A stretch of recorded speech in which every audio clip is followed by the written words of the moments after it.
Fútbol Cero Podcast con Iván Villalobos.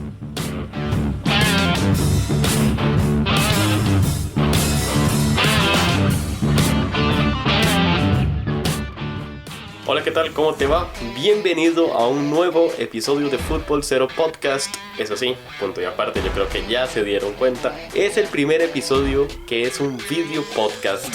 Va a estar en la plataforma de Spotify y también en YouTube.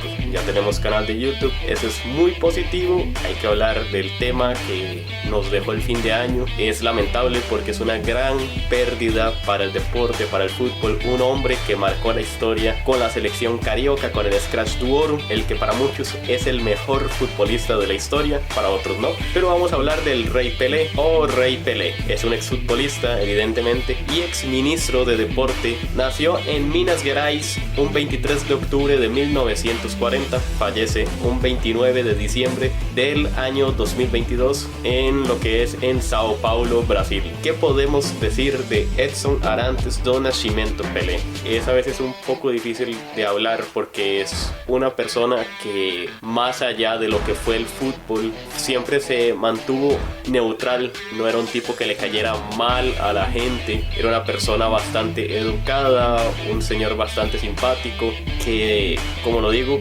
siempre se mantuvo neutral, no tirando hacia que Cristiano Ronaldo era el mejor o a que Messi era el mejor. No participaba en ese tipo de polémicas y es una gran pérdida para el deporte porque parece que el fútbol fue inventado para el Rey Pelé. Era un tipo que se lucía, era espectacular, lo vemos en las imágenes que van pasando durante todo este video. Era increíble, fue un futbolista brasileño, el mejor futbolista para muchos de todos los tiempos, como lo dije. Es la opinión de muchos. Él fue rechazado por los principales clubes del fútbol brasileño en los comienzos de su carrera deportiva, hasta que tras jugar en varias formaciones secundarias en 1956 fichó por el Santos de Brasil, el único equipo en el que jugó de hecho en Brasil, el único club. Su padre había sido un jugador de fútbol, digamos que un poco mediocre, y se retiró muy temprano del fútbol. Mientras él aprendía el oficio de dominar el balón, Pelé se ganaba la vida como un limpiabotas, básicamente alguien que limpiaba los botines para los que no manejan tanto ese concepto.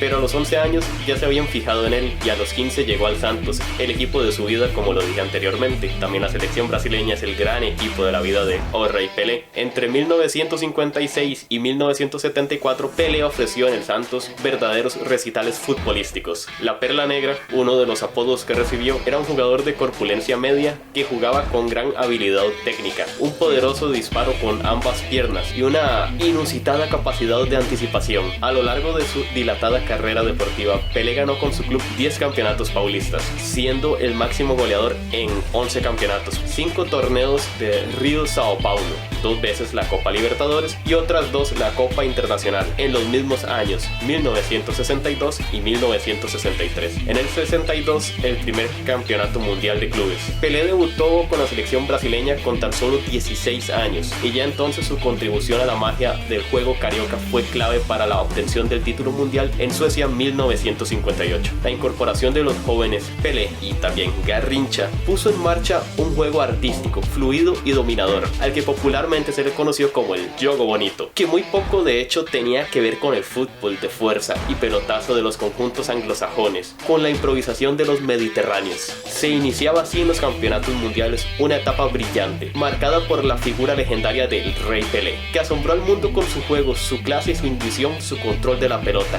y del disparo. En el Mundial de Suecia 1958, un gol suyo frente al país de Gales hizo que los brasileños se plantasen en la semifinal contra Francia, a la que batieron por un aplastante 5-2, con 3 goles de Pelé. En la final, la máquina brasileña arrolló a los anfitriones. Pelé había llegado al Mundial de Suecia como suplente, como un garoto, un chaval o un pibe, que prometía mucho, y regresó con la aureola que rodea a las leyendas del fútbol. No tardaría mucho en ser llamado Rey, el Rey, Rey Pelé, apodo que Pelé recibió en el año 1961 de la prensa francesa. En los años venideros, Pelé confirmaría su propio mito, ganándose la consideración del mejor jugador de todos los tiempos tiempos, al liderar los triunfos mundialistas de su país en los campeonatos de Chile 1962 y México 1970. Los 3 mundiales valieron al combinado brasileño la adjudicación en propiedad del trofeo instituido, la llamada Copa Jules Rimet, tras obtener todos los títulos posibles y haber contabilizado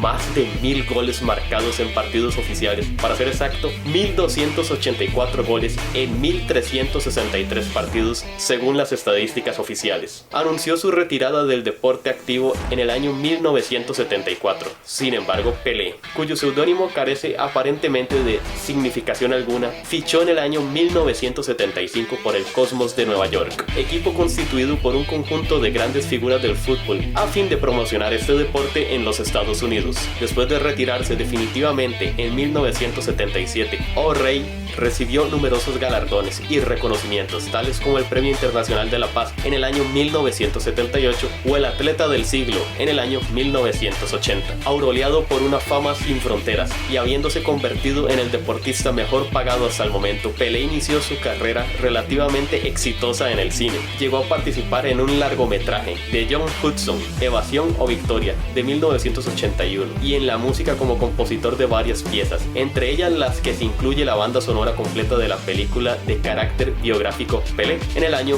1977. Pelé continuó también ejerciendo una importante influencia en el mundo del fútbol desde los despachos, y en el año 1995 fue nombrado ministro de Deportes, cargo desde el cual impulsó la llamada Ley Pelé, con la cual pretendía modificar la legislación en materia de contratos deportivos entre clubes y jugadores. Todavía unos pocos postulan para el título de mejor jugador de la historia a figuras como el holandés Johan Cruyff, el alemán Franz Beckenbauer o los argentinos Diego Armando Maradona y Lionel Messi, alegando que el altísimo nivel de exigencia del fútbol en las últimas décadas no es comparable al de los tiempos de O'Reilly, pero es innegable que los registros de Pelé siguen imbatidos y parecen inalcanzables. Si no es el más grande de todos los tiempos, fue sin duda el primero de los grandes. Hemos conocido un poco de la historia de O'Reilly Pelé en este pequeño, largo podcast. Es sin lugar a duda una gran pérdida para el deporte y es tan relevante que yo, que ni siquiera había nacido y no pude ver jugar a Pelé, solo lo he visto en videos, me parecía formidable, un jugador espectacular. Mi padre, que sí lo vio jugar,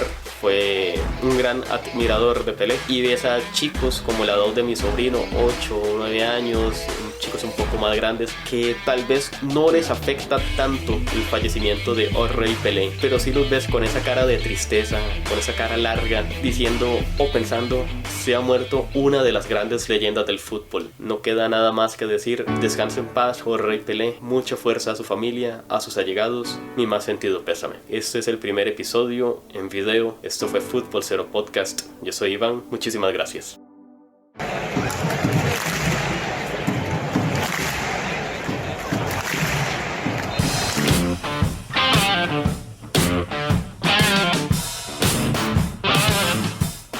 Fútbol Cero Podcast con Iván Villalobos.